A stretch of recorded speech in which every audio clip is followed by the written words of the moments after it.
Okay, so further to my review of the Star Trek Strange New Worlds musical episode, I thought this one could do with further attention in the form of another addendum video. For those of you who don't know the channel, don't know my videos, I'll do a review of each episode that comes out, and then if I feel the need and have the time, I will do a little addendum to that review so I can cover some different areas and delve a little deeper into some of the points that I made.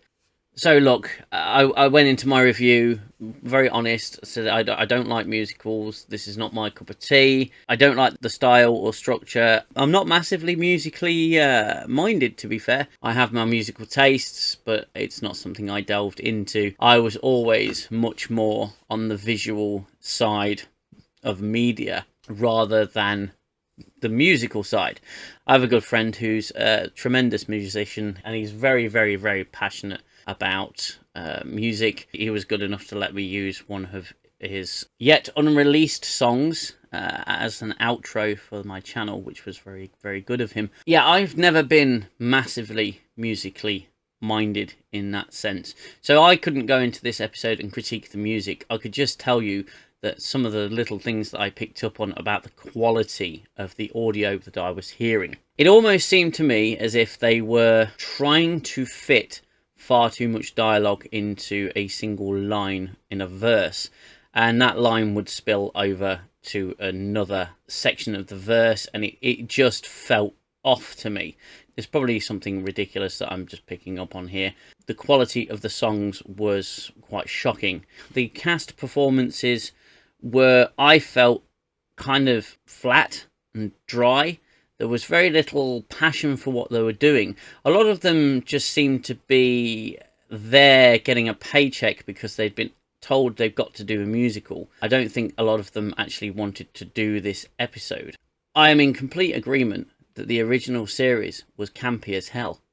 But it was the 60s. It was a very different time for television. We have somewhat matured since then. Visual effects have gotten better, production values have gone up, and we're able to tell a lot less silly stories. Modern Star Trek has proven that, and when I say modern, I mean the next generation onwards. Were there perfect episodes? No. Do I view this franchise with rose-tinted glasses? No. But Strange New Worlds, I will say it again, has missed the point. Part of the problem that I have with new Star Trek is the people who create it do not seem to understand the world of Star Trek. Now, Star Trek to me has taken human problems, human societal issues, and used alien species as a kind of reflection for where we were, where we're going, what we were doing, what we're doing now. A chance for us to look at ourselves and grow.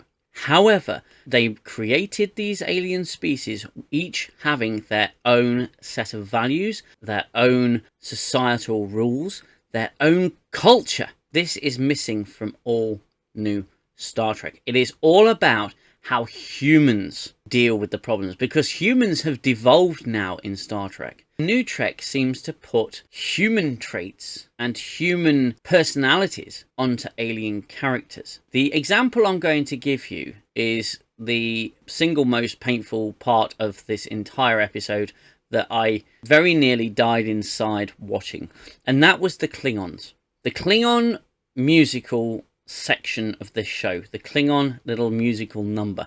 They made those Klingons humans in makeup, and that's a huge problem because it broke all sense of immersion in what they're doing.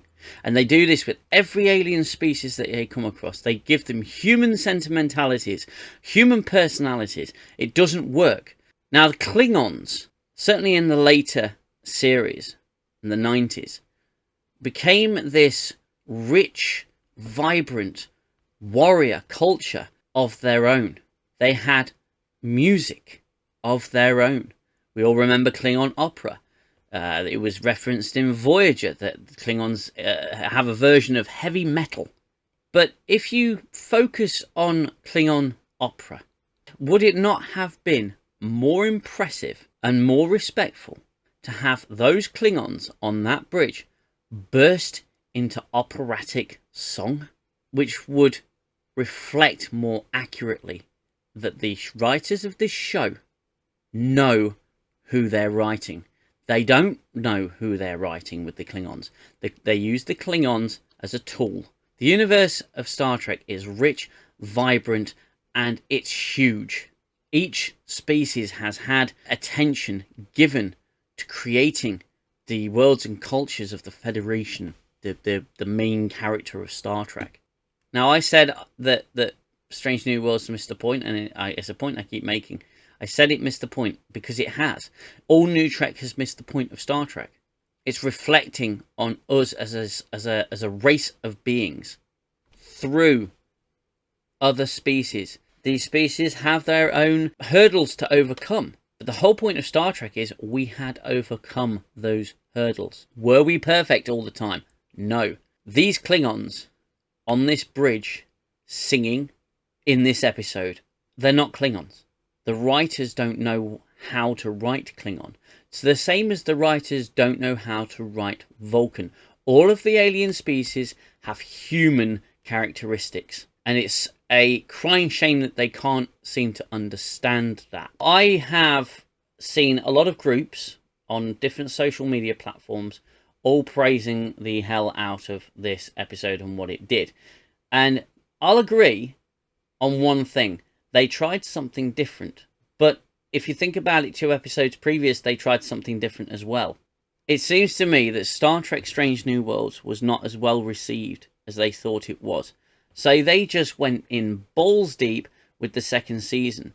Now, the final episode of Strange New Worlds, it would appear, is going to continue the Gorn story. You know, that little snippet from the end of the 1st episode that warned of a pending Gorn problem. They are bookending the season with the Gorn, with 8 episodes in between, most of which were a waste of time. So those are just a few thoughts. I didn't go into an awful lot with this video because, quite honestly, the episode was painful enough to get through for me. If you enjoyed this episode, more power to you. If that's what you enjoyed it, that's fine. To me, Star Trek was more than just silly. Now, when I was younger, Star Trek for me was a moral compass. The ideals that were held by the humans in this show were for me just inspiring. We'd already conquered a lot of our worst traits and a lot of our worst nightmares. And we had overcome so many struggles. Were we perfect? No. Is Star Trek perfect? No. And I keep saying this and people will not listen. I am not saying Star Trek is perfect. I never have. I have never once claimed this franchise was perfect. Star Trek is not perfect. The creators of the original Star Trek and all the Star Treks that came thereafter, you could tell there was real care for what they were doing. But there was also care for the fans, for the people who have shown nothing but loyalty to the franchise because they love it, because they love what it does. Does it always get it right? No. Does it go in the wrong direction? Now and then? Yes, absolutely. Does it take liberties? Yes. But it earned those liberties. This show has not earned the liberties. NuTrek has not earned the liberties. Now, this is just a random thought I'm having, so bear with me on this one. Star Trek and other franchises as well have worked because they are niche. They have a fan base. And when you try and pour something so niche into the mainstream market, you have to change it to appeal to wider audiences. That dilutes it. That makes it a lot thinner than what it actually was before. And a good example of this is with The Witcher. Now, I personally haven't seen The Witcher, but I have been watching very closely what has been going on behind the scenes with The Witcher.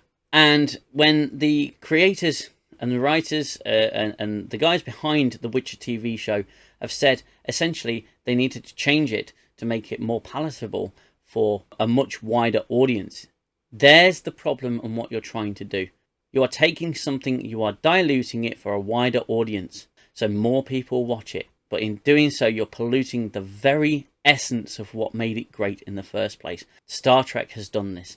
Star Wars has done this. The problem with many fantasy shows nowadays is they're all trying to be the next Game of Thrones, and it doesn't work. Game of Thrones just blew up in popularity for so many reasons, but it deviated from the books after a season 1, and it just became an ultimate mess. Ironically, when they stopped having the reference material to be able to work from. Generally, people will accuse fans of gatekeeping. Well, can you blame them when this is the sort of excrement we get when others come into the franchise who don't understand it, they don't know it, and they write shit like this? Of course we're going to gatekeep. Of course we're going to keep it undiluted. We never said what we were guarding was perfect, but Star Trek as an IP should belong to the people who made it. It's such a big one, and instead it's just diluted. Star Trek here has become this watered down, generic,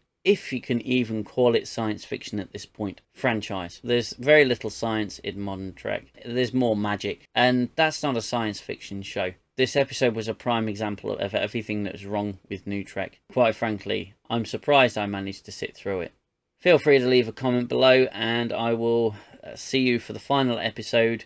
I hope you're all okay where you are. Until the next video, look after yourselves, look after one another, take care.